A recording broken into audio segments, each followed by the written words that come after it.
بسم اللہ الرحمن الرحیم۔ السلام علیکم دوستو، ویلکم کرتے ہیں عمران آفیشیل میں وہ تمام غیر ملکی جو سعودی عرب میں رہ رہے ہیں یا پاکستان میں آنا چاہتے ہیں یا کسی بھی ممالک اور میں جانا چاہتے ہیں، تو سعودی وزارت صحت کی طرف سے ایک نیا ٹیسٹ متعارف کر دیا گیا ہے۔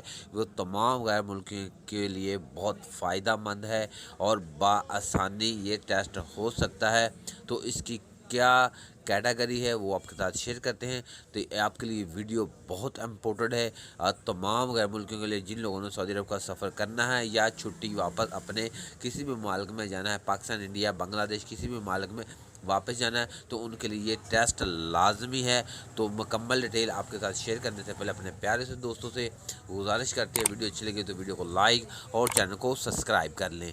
تو بات یوں ہے کہ جیسا کہ پہلے آپ جو کرونا کے جو ٹیسٹ PCR ٹیسٹ کا نام دیا تھا، وہ آپ کو ٹیسٹ کروانا پڑتا تھا، تو آپ کو تقریباً 15 سے 16 گھنٹے میں وہ رپورٹ ملتی تھی۔ تو سعودی وزارت صحت کی طرف سے RAT کا ٹیسٹ ایک نیا متعارف کر دیا گیا ہے۔ یہ قابل قبول بھی ہے، تمام رپورٹ پر یہ قابل قبول ہے۔ یہ ٹیسٹ آپ کو صرف 3 گھنٹے کے اندر مل جائے گا۔ آپ کو زیادہ جو 15 گھنٹے یا 20 گھنٹے انتظار نہیں کرنا پڑتا تھا، جیسے PCR ٹیسٹ آپ کو انتظار کر کے لینا پڑتا ہے، تو آپ کو صرف 3 گھنٹے کے اندر RAT ٹیسٹ مل جائے گا۔ وہ یہ قابل قبول بھی ہوگا۔ یہ اگر آپ کسی بھی مالک سے سعودی عرب کا سفر کرنا چاہتے ہیں تو RAT ٹیسٹ آپ کروا کے سعودی عرب جا سکتے ہیں، یا واپس آنا چاہتے ہیں پاکستان، انڈیا یا کسی بھی ممالک میں، تو RAT ٹیسٹ کروا کے آپ واپس بھی آ سکتے ہیں۔ یہ قابل قبول کیا گیا ہے اور آپ کا ٹائم بھی بچت